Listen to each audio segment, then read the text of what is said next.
संपूर्ण महाराष्ट्रभर फिरतोय आणि कोकण तर माझ्या हक्काचं आहे. रत्नागिरी आहे, सिंधुदुर्ग आहे, तुम्ही सगळी माझी आपली माणसं आहेत. तुमच्या समोर भाषण काय करू आणि तुमच्या समोर प्रचार तरी कशाला करू? कारण आपलं नातं हे मोदी शानसारखं नाहीये, बहुत पुराना रिश्ता. खरंच आमचा बहुत पुराना रिश्ता आहे. फटाके थांबवा ना आता. आपलं खरंच बहुत पुराना रिश्ता आहे. फक्त हात जोडून एक विनंती करतोय की उद्याच्या 7 तारखेला विनायक राऊतांच्या मशालीचं बटन दाबून मुंबईमध्ये आपलं जे काय काम आहे 20 तारखेसाठी ते करायला तुम्ही सगळे मुंबईत आले पाहिजेत. माझी माणसं माझ्या सोबत पाहिजेत. याचं कारण आता 2 दिवसापूर्वी एक बातमी वाचली. अमित शहा यांच्या गांधीनगरमध्ये त्यांच्या लक्षात आले की बरेचशी लोक ही सुट्ट्या लागल्यानं ते पलटायत, नको बाबा हा. म्हणून मग त्यांनी काय केलं, टूर ऑपरेटर्सना एक विनंती केली. अमित शहानी विनंती केली की बाकी सब ठीक है ना, ईडी वीडी कुछ आए नहीं ना आपके पास. आणि त्यांना सांगितलं की जरा तुम्ही तुमच्या टूर्स या रद्द करा अशी विनंती केली आणि त्यांनी टूर्स रद्द केल्या. असो, तो त्यांचा भाग आहे. आज मी कोकणात येणार म्हटल्यानंतर कोणीतरी मला धमकी दिली. आता आपल्यामध्ये मराठीत काही म्हणी आहेत. आता त्या म्हणी मी काही केलेल्या नाहीत आणि तुम्ही पण केलेल्या नाहीत. त्याच्यामुळे म्हणीतली नावं ही मी तर काही ठरवलेली नाहीयेत. पण एक म्हण अशी आहे, शुभ बोल रे नाऱ्या. आता मी येतो म्हटल्यानंतर कसे येतात बघतो. मी येऊन उभा आहे, परत कसे जातात बघतो. तू आडवा येच, तुला गाडूनच पुढे जातो. आडवाच आहे तू. अरे लाज वाटली पाहिजे. 2-3 वेळा एकदा तुझ्या इकडे येऊन तुला आडवा केला, मग माझ्या घरात तिकडे येऊन उभा राहिला, तिकडे तुला साफ करून टाकला. लाज नाही, लज्जा नाही.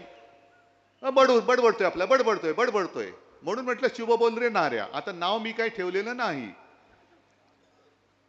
तसं पाहिलं तर एक 4 दिवसापूर्वी मी रत्नागिरी तिकडे येऊन गेलो होतो कोकणात. आता म्हटलं 4 दिवसांनी परत येऊन बोलायचं काय. पण देव आपल्यावरती किती देवाचे आशीर्वाद आहेत बघा. आजच रत्नागिरीमध्ये जे आपल्याला नकली म्हणतात त्या बेअकली जनता पक्षाचे एक नेते येऊन तिकडे पचकून गेले. बेअकली जनता पार्टी म्हणजे शिवसेनेला नकली म्हणतात ते बेअकली असतील, नाही तर दुसरं काय. पुन्हा एकदा चॅनलला सांगतोय, बेअकली जनता पार्टी. आज हा नवीन शब्द दिलाय. कारण आजपर्यंत मी भेकड जनता पार्टी म्हणत होतो, काही लाज वाटायला तयार नाही. भाकड म्हणत होतो, काय लाज वाटत नाही. कमळाबाई म्हटलं, आता बेअकली म्हणतोय. आता बची किती बाराखडी म्हणायची यांच्यासाठी. याच्या बाराखड्या म्हणजे येतात मला, पण थोडं शांत संयमी असं माझ्यावरती शिक्का बसल्यामुळे मी बोलू शकत नाही.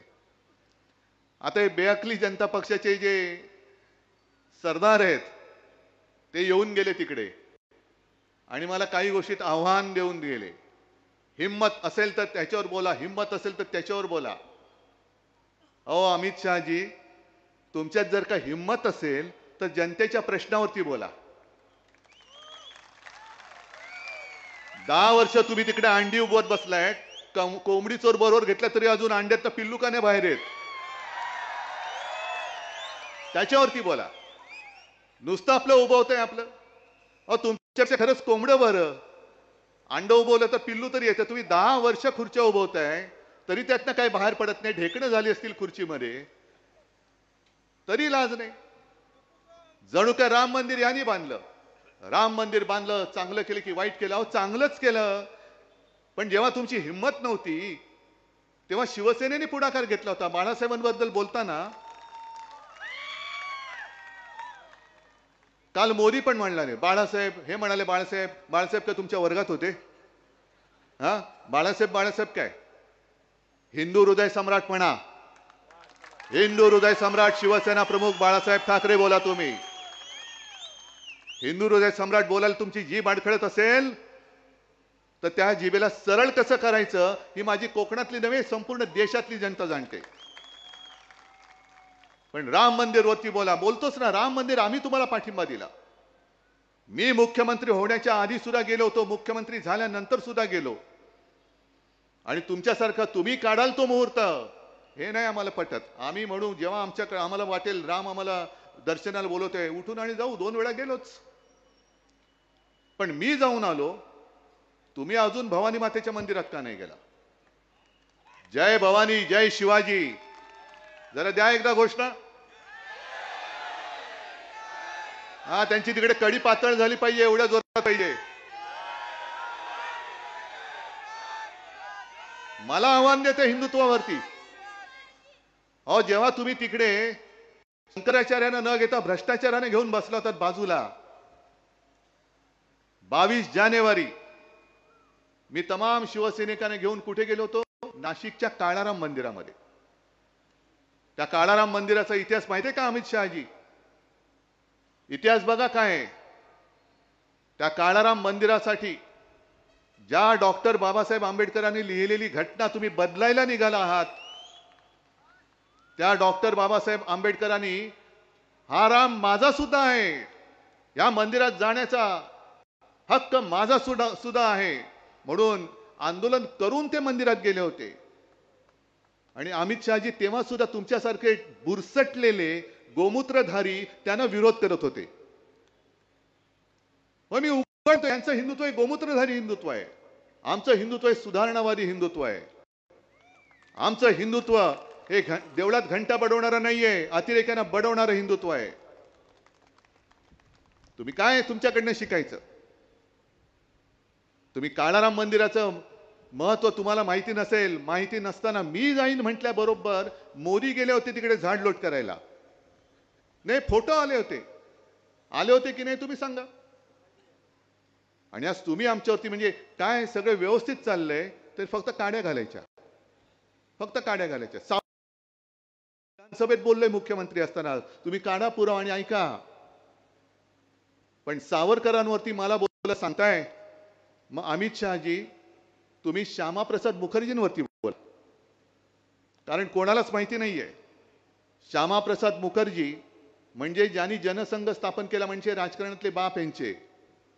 आणि 1940च्या सुमारास बंगालमध्ये ज्या मुस्लिम लीगने भारताची फाळणी मागितली होती, त्या मुस्लिम लीग बरोबर फजलुल हक मंत्रिमंडळ स्थापन केलं होतं तिकडे बंगालमध्ये. 11 महिने त्यांच्या मंत्रिमंडळात मुस्लिम लीगच्या मांडीला मांडी लावून तुमचे राजकीय बाप सत्तेत बसले होते. त्याच्याबद्दल बोला. काँग्रेस जेव्हा लढत होती, चले जावचा नारा दिला 42 साली गांधीजींनी, तेव्हा तुमचेच श्यामाप्रसाद मुखर्जी यांनी तिथल्या गव्हर्नरला पत्र लिहिलं होतं की आम्ही इंग्रजांना पाठिंबा देतो का, त्यांच्यासाठी नाही, पण इकडे चांगली कायदा सुव्यवस्था आणण्यासाठी इंग्रजांना पाठिंबा देतो. म्हणून चले जाव चळवळ कशी वाईट आहे, तिला कसं ठेचलं पाहिजे, हे तुमच्या श्यामाप्रसाद मुखर्जींनी लिहिलं होतं. ते का नाही बोलत? पण एवढं सगळं खोलात जाऊन बोलण्यापेक्षा तुम्ही 10 वर्ष काय केलं तेवढं फक्त बोला. आज दुर्दैव असं की इकडे सुद्धा काही आले असतील. मी भारतीय जनता पक्षाच्या त्या पिढीच्या विरोधात नाहीये जे खरोखर निष्ठावान, काहीतरी नीतिमत्ता विचारसरणी त्यांच्याकडे आहे. त्या भारतीय जनता पक्षांच्या कार्यकर्त्यांबद्दल आणि त्या कुटुंबियांबद्दल आज सुद्धा माझ्या मनामध्ये आस्था आहे. त्या संघाच्या कार्यकर्त्यांबद्दल आज सुद्धा माझ्या मनात आस्था आहे. पण त्यांच्या मनात जो प्रश्न आहे की अरे काय वेळ आली, कमळाला मळाचा प्रचार करायला लागतोय. हातात कमळ आणि कोणाच्या मळ शी. मग एका बाजूला विनायक, दुसऱ्या बाजूला खलनायक. बरं, खलनायक कमी पडत असेल तर चिखलनायक. काय ही भारतीय जनता पक्षाची म्हणजे बोगस भाकड काय भेकड म्हणतो मी एवढ्यासाठी म्हणतोय की मध्ये मोदीजींनी एक सांगितलं की काँग्रेसचा जाहीरनामा कसा आहे. अहो, तुमचा जाहीरनामा तुम्ही पहिला वाचलात का? आता काय झालंय, मोदी सरकार नाही राहिलं, हे गजनी सरकार झालेलं आहे. हे गजनी सरकार आहे. तुम्ही 2014चा तुमचा जाहीरनामा काढा, थापानामा 19चा काढा आणि काय काय नाही केलं ते का नाही केलं हे मग सांगा. पण मोदी आता काय देशाचे प्रश्न विसरून गेलेत आणि मग काँग्रेस काय करणार? ज्यांची मुलं जास्त आहेत त्यांना तुमची संपत्ती काढून देणार. अहो तुम्हाला राजकारणात मुलं नाही होत, आम्ही काय करू शकतो? आमचा काय दोष आहे? म्हणून आमची मुलं तुम्हाला कडेवर घ्यावी लागतात. पण ते करताना भाजपचं काय झालंय, ती कचरा उचलण्याची गाडी येते ना गावात, कचरा जो आपण घराबाहेर टाकतो तो कचरा उचलतात, गाडीत टाकतात. आणि आता निवडणुकीमध्ये असं मी कुठे पाहिलेलंच नव्हतं, ते पहिल्या प्रथम बघतोय, कचऱ्याचं प्रदर्शन लावलंय. सगळे कचरे. ज्याला बाळासाहेबांनी गेट आउट सांगितलं होतं आज तो तुमचा इथला उमेदवार आहे. हीच मस्ती होती त्यावेळेला. तुला बघून घेतो, तुझं अमुक करून घेतो, काय घेतोस तू, जा घे काय करायचं कर, गेट आउट. आणि कोणाला धमक्या देतोस? या धमक्यांना कोकणवासियांनी कधीच गाडून टाकलेलं आहे. तो काळ तुम्ही आठवा.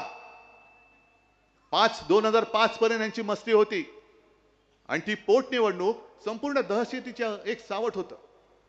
मी स्वतः इकडे 8-10 दिवस राहिलो होतो. गाव वाड्या वस्त्या पाड्यांमध्ये जात होतो. आणि तिथली सगळी कोकणवासी म्हणजे तुमच्यापैकीच काही लोक मला आजही आठवते. मी गाडीत बसल्यानंतर धावत आले आणि मला सांगितलं, उद्धवजी एक काम करा, आम्ही सगळे तुमच्या बरोबर होतो, पण इकडे ना कोणतरी लढणारा माणूस द्या. बघा तुम्ही आज गेलात ना, तो उद्या हे काय करतील सांगता येत नाही. आमची मुलं बाळं मुली यांना इकडनं यावं जावं लागतं, हे काय करतील हे सांगता येत नाही. मग त्याच्यानंतर वैभव उभा राहिला, विनायक उभे राहिले, तुम्ही त्याच्यासोबत उभे राहिलात, सगळी माझी मंडळी सतीश वगैरे सगळे संदेश आहेत सगळे उभे राहिले. आणि ती जी एक मालिका होती मग ती श्रीधर नायकांपासून सुरू झाली होती. सत्यविजय भिसे, आमचा रमेश गोवेकर असा एक दिवस गायब, अंकुश राणे, ही सगळी मालिका तुम्हाला माहिती आहे. कसं कसं घडलं, हत्या झाली, पळवला गेलाय, कोणी पळवलं तेच माहिती नाही. असं होऊ शकतं काय? भुताटकी आहे? आणि अमित शहाना हे काय माहिती नाही? आता राणेला मत म्हणजे मोदींना मत असं म्हणत असतील तर ह्या गुंडगिरीला मत म्हणजे मोदींना मत असं तुम्हाला म्हणायचंय? या हत्या झाल्या कशा? आहेत ना तुमच्याकडे, केंद्रीय गृहमंत्री आहात तुम्ही. मग या हत्यांचा शोध तुम्ही घ्यावा ना, पण मिळणारच नाही, धागेदोरी मिळणार नाही. कारण जो जो तुमच्या भाजपात आला तो तुमच्या वॉशिंग मशीन मध्ये धुवून चकाचक झाला असं तुम्हाला जरी वाटत असेल तरी जनतेच्या डोळ्यामध्ये त्यांनी केलेली पाप ही आज सुद्धा कायम आहेत. आज सुद्धा कायम आहे. आणि इथल्या उमेदवाराला सुद्धा त्यांच्या सांगतोय की उगाच काहीतरी वाटेल ते बडबडू नको. आणि मी तुम्हाला सगळ्या कोकणवासियांना आवाहन करतोय, म्हणजे विनंती करतोय, उमेदवार निवडायचा ना, ठीक आहे. मी आता सध्या म्हणतो विनायक राऊतांचा आत्ता विचार न करता मी तुम्हाला सांगतोय ते करा आणि मग तुम्ही मत द्या. तुम्ही विनायक राऊतांची 10 वर्षातली संसदेतली भाषणं काढा, ती त्याचे व्हिडिओ लावा आणि ह्यांनी केरळच्या प्रश्नाला कर्नाटकाचं उत्तर कसं दिले ते तुम्ही बघा. नुसतं मला पाहिजे मला पाहिजे, मी आणि हम मैं और हमारे दो, काय कुठली आहे बरे? ज्या घराणेशाहीच्या विरुद्ध मोदी बोलतायत त्यांना शिवसेना प्रमुखांची घराणेशाही नकोय. मी तर म्हणतो मी आहेच, मी घराण्याचा वारसच आहे, अभिमानाने सांगतो मी. आणि अमित शहा आज बोललेत, अहो तुमच्या सर्टिफिकेटची गरज नाहीये, फालतू नकली सर्टिफिकेट मला नकोय, गरज नाही, फेकून देतो मी गटारात ते. की उद्धव ठाकरे बाळासाहेबांचा मुलगा आहे हे का तुमच्या वडिलांकडनं मी विचारून घेऊ? मी तर अभिमानाने सांगतोय. पण अमितजी, मी माझ्या वडिलांचं नाव लावतो ना तसं तुम्ही लावा. माझ्या वडिलांचं नाव लावून मत नका मागू. तुम्हाला माझी माणसं चोरावी लागतायत, तुम्हाला माझे वडील चोरावे लागतायत. काय हो, तुम्हाला तुमच्या वडिलांचं नाव नाही, तुमच्या वडिलांचं कर्तृत्व नाही? मग लावा ना, तुमचं पूर्ण नाव लावा आणि या लोकांसमोर मी माझं पूर्ण शिवसेना उद्धव बाळासाहेब ठाकरे लावून पुढे आलेलो आहे. तसं तुम्ही अमित शहा, नरेंद्र मोदीजी तुम्ही नाव लाया आणि या.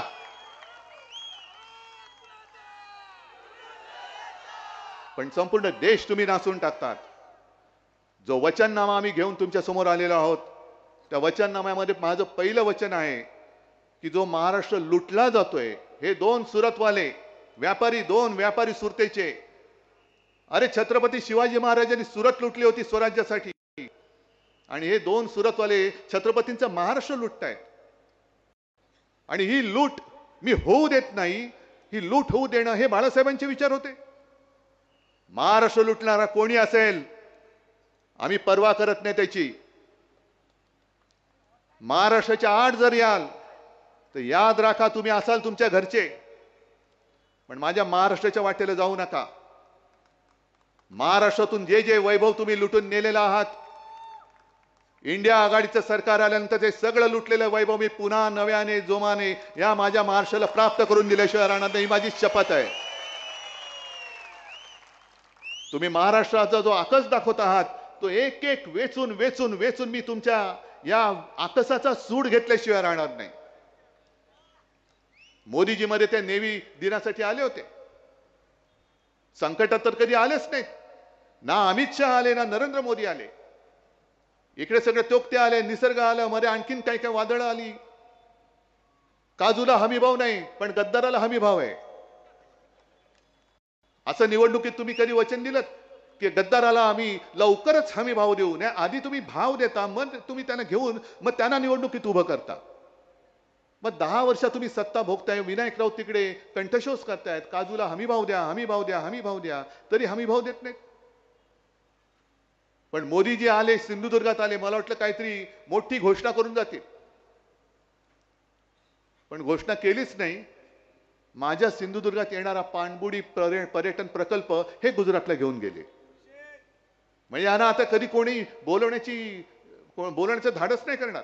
कारण जर का घरी बोलवलं तर घरात काय चांगलं बघतील आणि तेच उचलून गुजरातला नेतील. ही अशी यांची एक मानसिकता आहे.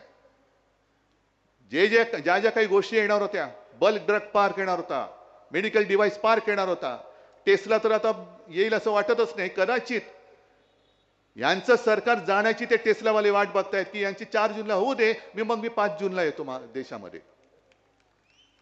म्हणजे सगळे चांगले उद्योग हे तुम्ही गुजरातला घेऊन जाताय.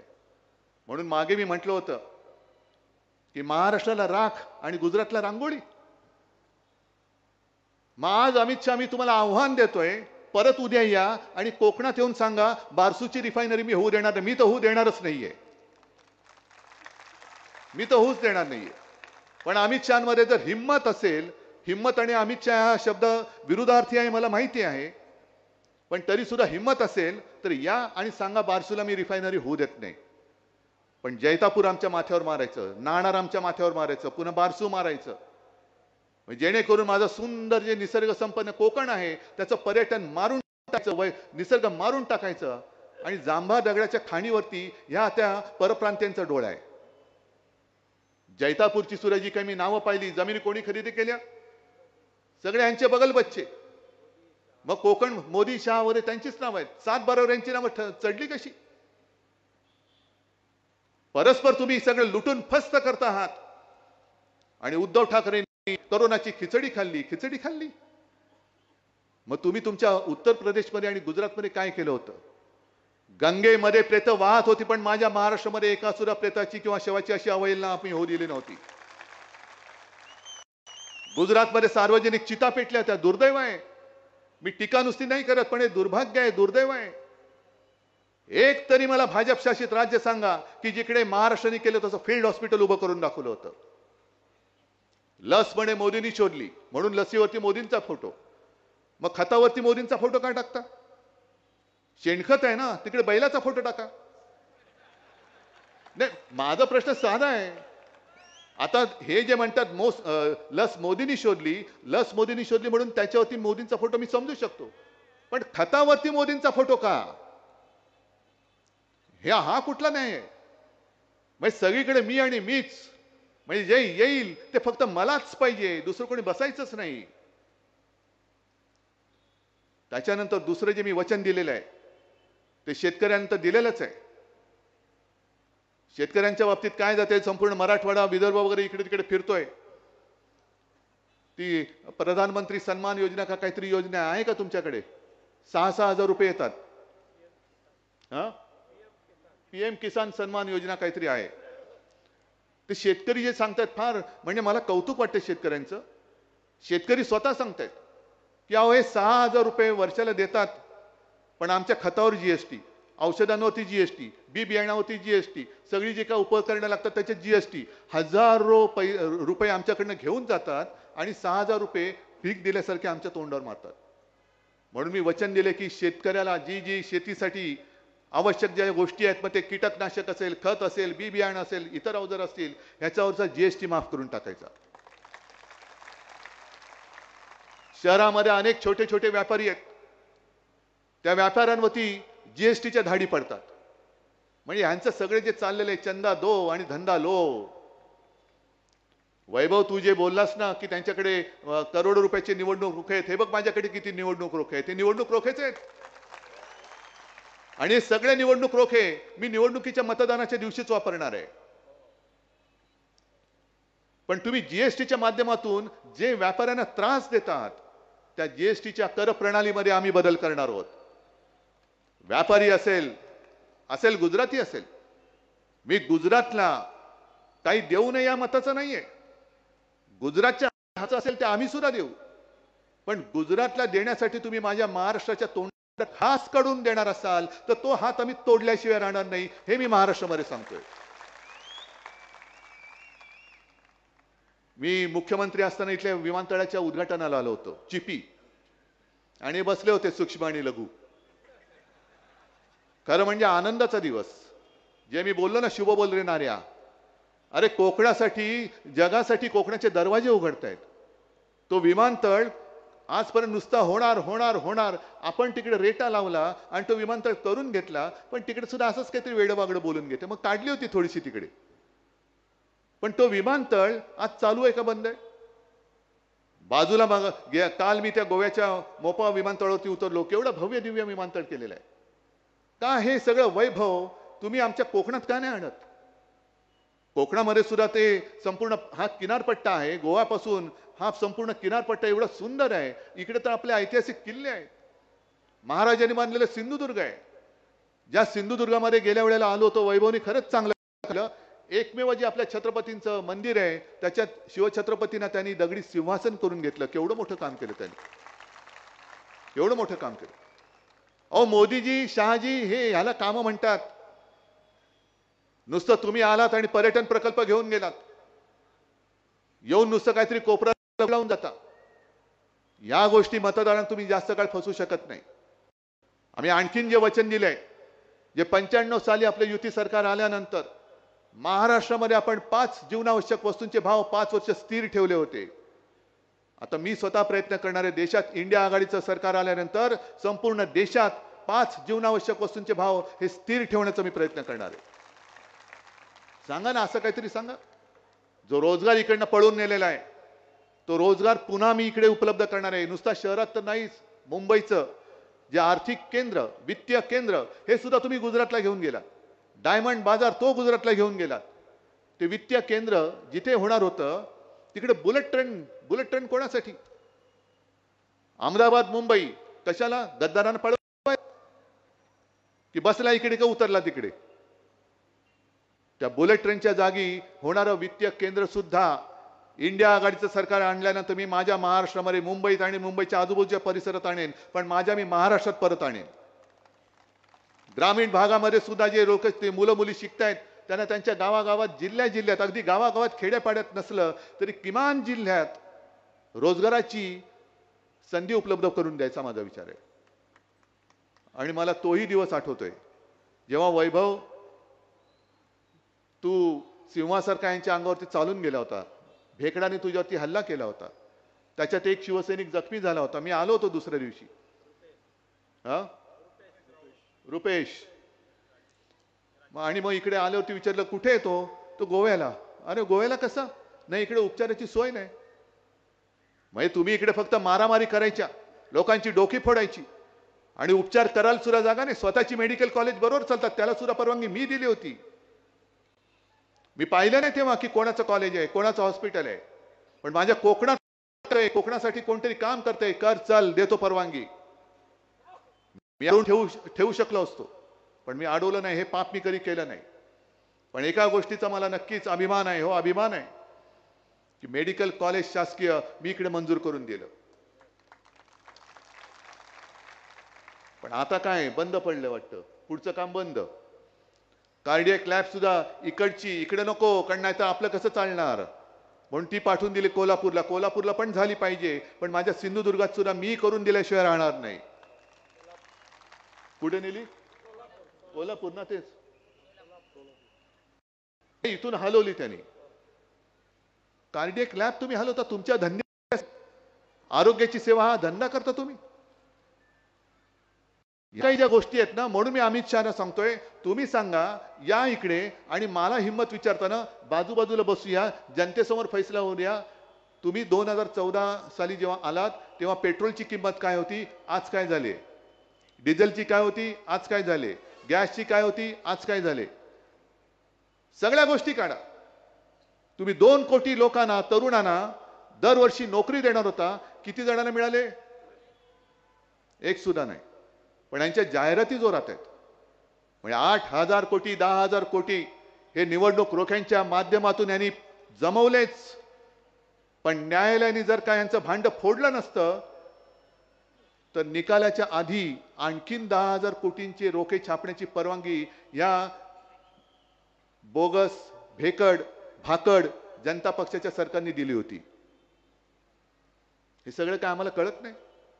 आज संपूर्ण महाराष्ट्रच नाही, संपूर्ण देश तुमच्या गॅरंटीच्या जाहिरातीने बरबटून तुम्ही टाकलेला आहात. कसली गॅरंटी? कुठून आणली ती कुठून आणला था पैसा? सगळीकडे मोदी गॅरंटी, मोदी गॅरंटी. कसली गॅरंटी? की वाटेल तेवढा पैसा खा आणि भाजपात या, काही होणार नाही, मोदी गॅरंटी है. अरे बेटा आ जाओ, कितना खाया तूने? 50 करोड़. अच्छा चलो इसको नगर सेवक बनाओ. कितना खाया? 500 करोड़. हाँ इसको जरा मंत्री बनाओ. कितना खाया? 70,000. अरे अरे इसको तो चलो उपमुख्यमंत्री बनाओ. म्हणजे खरंच लाज वाटते हो मला, खरंच लाज वाटते. म्हणजे जी आपल्या महाराष्ट्राची परंपरा आहे ती काय? शुरामी वंदिले. आणि भाजपची परंपरा आता झाली चोरामी वंदिले. चोर जेवढा मोठा तेवढं यांचं लोटांगण मोठं. घालील लोटांगण चोराच्या समोर. प्रश्न आम्हाला नाहीये, प्रश्न तुम्हाला आहे. तुम्हाला म्हणजे तुम्हाला नाही, मोदी शहा आणि भाकड जनता पक्षाला आहे. मी भाकड भेकड का म्हणतोय? भाकड एवढ्यासाठी म्हणतोय कारण यांनी त्यांच्या पक्षाचं नेतृत्वच उभं करू शकले नाहीत. यांना सगळी बाहेरची माणसं घ्यावी लागतात, म्हणून त्यांना मी भाकड म्हणतोय. भेकड का म्हणतोय? कारण स्वतःच्या हिमतीवरती यांच्याकडे कार्यकर्ते नाहीत. मैदानात लढाईला या म्हटलं तर यांचे घरगडी जे आहेत, ईडी, इन्कम टॅक्स, सीबीआय, त्यांना पुढे पाठवून त्यांच्या आडूने दमदाटी करतात. म्हणून हे भेकड आहेत, म्हणून हे भेकड आहेत. नाहीतर तुम्हाला वाटेल मी उगाच काहीतरी त्राग्याने काहीतरी बोलतोय. त्राग्याने नाही मी कधी बोलत. मी बोलतो ते नेहमी सत्याच्या आधारावरती बोलतो. आता त्यांच्या समोर असाच आहे की 4 जून जेव्हा उजाडेल आणि इंडिया आघाडीचं सरकार 300 पेक्षा जास्त जागा मिळून तिकडे दिल्लीत विराजमान होईल. होईल, लिहून ठेवा तुम्ही. तुम्हालाच खोटं वाटते की काय? तुम्ही तेही दिवस आठवा की ज्या काळात संपूर्ण देशात भारतीय जनता पक्षाचे फक्त 2 खासदार होते, 2. आणि तेव्हा त्यांना जवळ करायला कोणीही तयार नव्हतं. कोणी नव्हतं, कारण गोमूत्राचा एवढा वास यायचा, कोणी नको शी. पण आम्ही हिंदुत्वासाठी त्यांना जवळ घेतलं, कारण आमचं हिंदुत्व हे राष्ट्रीयत्व आहे. आणि आम्हाला असं वाटलं की आपले हिंदुत्वाचे विचार मिळतायत, पण यांचं हिंदुत्व हे बोगस निघालं, हे गोमूत्रधारी निघालं. आणि आमचं आपलं हिंदुत्व हे राष्ट्रीयत्व आहे. तेव्हा 2 खासदार होते, पण आम्ही लढत राहिलो. आपण सगळे लढत राहिलो. अब की बार, अब की बार. अरे बार बार आपटले तरी अब की बार. आणि कोणालाच कळलं नाही. जेव्हा पहिल्यांदा 2014 साली, म्हणजे अटलजी मधला काळ सोडूनच द्या, ते येऊन गेलेच. पण 2014 साली मी स्वतः गेलो होतो. प्रणव मुखर्जी राष्ट्रपती होते. प्रणव मुखर्जी सुद्धा चकित झाले होते की एवढ्या 30 वर्षांनंतर, जवळपास 30 वर्ष झाली असतील, पहिल्यांदा एका पक्षाचं सरकार देशात आलं. 19 साली आणखीन 300. जर 2 खासदार असलेल्या पक्षाचे 300 होऊ शकतात, तर 300 खासदार असलेल्या पक्षाचे 2 पुन्हा होऊ शकत नाही. आणि माझी देवाकडे प्रार्थना की यांचे 2च खासदार कोण आपल्याला माहिती आहे ते यावेत, तेवढे 2च यावेत आणि समोर इंडिया आघाडीचं सरकार असावं. त्या दोघांना आपण प्रश्न विचारू, बोलो 10 साल में क्या किया, द्या उत्तर. जसं तुम्ही चाय पे चर्चा केली होती, अहो एवढी बोगस, सगळी बोगसगिरी केली यांनी की विदर्भात मी जेव्हा गेलो होतो यवतमाळमध्ये, ते दाबडी म्हणून एक गाव आहे, 14 साली मोदीजी गेले होते आणि चाय पे चर्चा. मग ते चाय पे चर्चा म्हणजे चहामध्ये साखर किती टाकायची, दूध कसं टाकायचं सगळं झाल्यानंतर मग मोदींनी त्यांना सांगितलं की इथे काय जास्त पीक कोणतं आहे. सगळ्यांनी सांगितलं कापूस. मग त्यांना सांगितलं मी तुम्हाला इथे कापसासाठी बाजारपेठ उपलब्ध करून देईन, निर्माण करून देईन. दिले सगळ्यांनी, पटापटा मतं दिली. मत दिल्यानंतर जेव्हा शेतकऱ्यांनी पत्र पाठवायला सुरुवात केली प्रधानमंत्री कार्यालयात, काय होऊ नाही चू नाही. मग तिथले शेतकरी उठले आणि प्रधानमंत्र्यांना भेटायला दिल्लीत गेले. भेटायला कसले देतात, लांबच्या लांब अडवले आणि परत पाठवून दिले. मधल्या काळात पंतप्रधान जेव्हा यवतमाळ त्या गावाच्या इकडे आले, ते शेतकरी जायला निघाले, पोलिसांकडनं त्यांना असं अडवून टाकले की पंतप्रधान त्यांना दिसलेच नाहीत. ही मोदींची गॅरंटी. त्याच्यानंतर मध्ये एक ती जाहिरात आली. ती जाहिरात आल्यानंतर या चॅनलवाल्यांनी ती कोण महिला आहे त्या महिलेचा शोध घेतला आणि शोध घेतल्यानंतर त्या महिलेच्या घरी गेले तर साधी 8x8 10x10 ची खोली. त्या महिलेला मोठा फोटो दाखवला पेपरमध्ये पहिल्या पानावर आलेला. काय तिचं नाव लक्ष्मीबाई वगैरे असेल, कलावती नाही लक्ष्मीबाई असेल. आणि तिला सांगितलं आपका फोटो आया है. बोले हाँ फोटो आया है, कुछ लोगों ने मुझे कहा कि आपकी तस्वीर आई है. तो अच्छा कब कब मैंने मालूम कब लिया फोटो, हम गांव काम के लिए गए थे, शायद वहां से आते आते लिया होगा. तो अच्छा ये घर आपका है. हाँ मेरा घर है.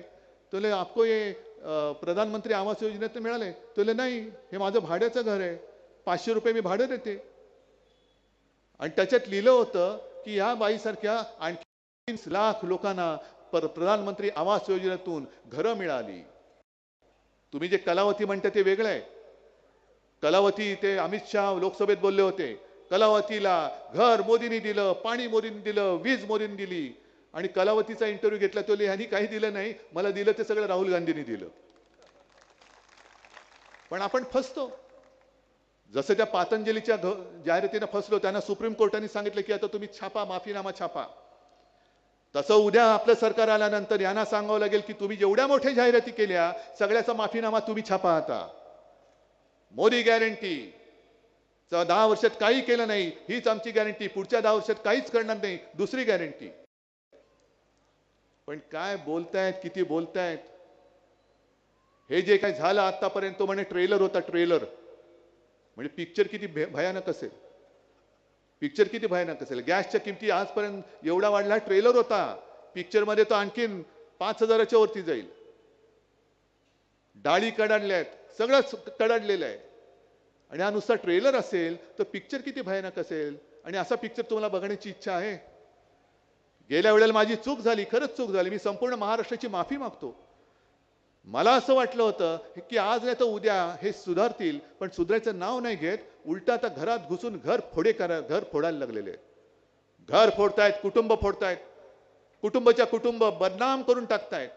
आणि सगळे महाराष्ट्राच्या बाहेरून आलेल्यांचे चेले चपाटे, यांना लाज नाही, लज्जा नाही. स्वतःचे व्हिडिओ बाहेर आल्यानंतर हे दुसऱ्यांची बदनामी करतायत. आणि बदनाम केल्यानंतर स्वतःच्या पक्षात घेऊन हे तुम्हाला त्यांचे प्रतिनिधी ह्यांना मत म्हणजे मोदींना मत.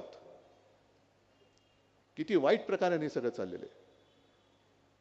त्या सुधीर मुनगंटीवारांचं एक ते भाष्य त्यांनी त्यांच्या प्रचाराच्या सभेत मोदींच्या व्यासपीठावर, मोदी असतील नसतील मी बघितलं नाही, पण आपण रक्षाबंधन, भाऊबीज, बहीण भावाचं नातं किती पवित्र मानतो. मोदीने आमच्या गद्दार त्या ताईकडनं राखी बांधून घेतली होती. नंतर त्या राखीचं काय झालं माहित नाही, कारण तिकीटच कट केलं. ते नागेश तो आपल्या तुमच्या बाजूच्या वॉर्डातल्या संजय देशमुखच्या इथल्या. पण त्या मुनगंटीवाराने तुम्ही व्हिडिओ तर जरूर बघा.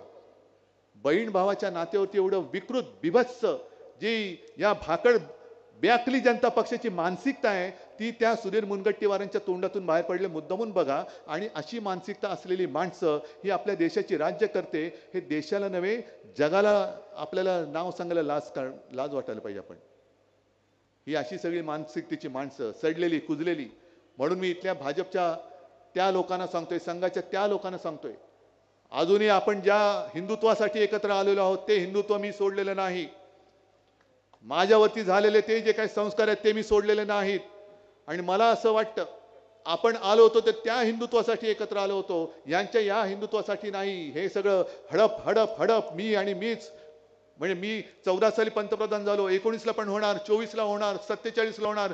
अरे बाबा थांब, कुठेतरी ब्रेक मार, आपटशील कुठेतरी. तर त्यांना सुद्धा सांगतोय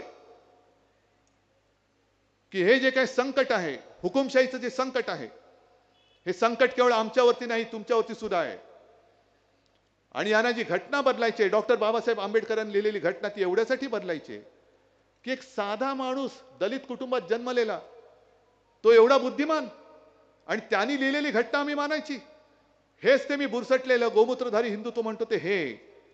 एका दलित कुटुंबात जन्मलेल्या साध्या माणसाने पण बुद्धिमत्तेने अफाट असणाऱ्या त्या महामानवाने लिहिलेली घटना यांना बदलून टाकायचंय, म्हणून यांना 400 पार पाहिजे. तरी एक बरं आहे की हे जेव्हा 400 पार म्हणतात तेव्हा लोक काय म्हणतात? अरे मोठ्याने बोला ना, तडीपार. आणि त्यांना आता तडीपार केल्याशिवाय आता शांत बसायचं नाही. म्हणून मी तुम्हाला हात जोडून विनंती करतोय, गेल्या वेळेला माझी चूक झाली, खरं झाली, पण या वेळेला ती चूक होणार नाही. विनायक राऊत तेच आहेत. चिन्ह त्यांनी चोरलं असलं तरी आता ही मशाल भडकलेली आहे, मशाल भडकलेली आहे. धनुष्यबाण तुम्ही चोरला असाल, पण त्यांनी दुसरा जो एक कट केला की शिवसेना आणि कोकण, शिवसेना आणि सिंधुदुर्ग हे घट्ट असलेलं नातं त्यांनी इथून धनुष्यबाणच गायब करून शिवसेना तुमच्या मनातनं, हृदयातनं काढण्याचा प्रयत्न करतात. मान्य आहे तुम्हाला? आजपर्यंत आम्ही तुम्हाला साथ दिली, आजपर्यंत आम्ही तुमचं कमळ हातात धरलं होतं, तेव्हा सुखावलात. मशालीची धक काय असते ते बघा. दुष्ट शक्ती जाळण्या, मार्ग स्पष्ट धावण्या, दुष्ट शक्ती मार्ग स्पष्ट धावण्या. आता आमची पेटली आहे मशाल, आणि हा महाराष्ट्र शाहू फुले आंबेडकरांचा आहे, शहा मोदी अदानीचा नाही. जय हिंद, जय महाराष्ट्र.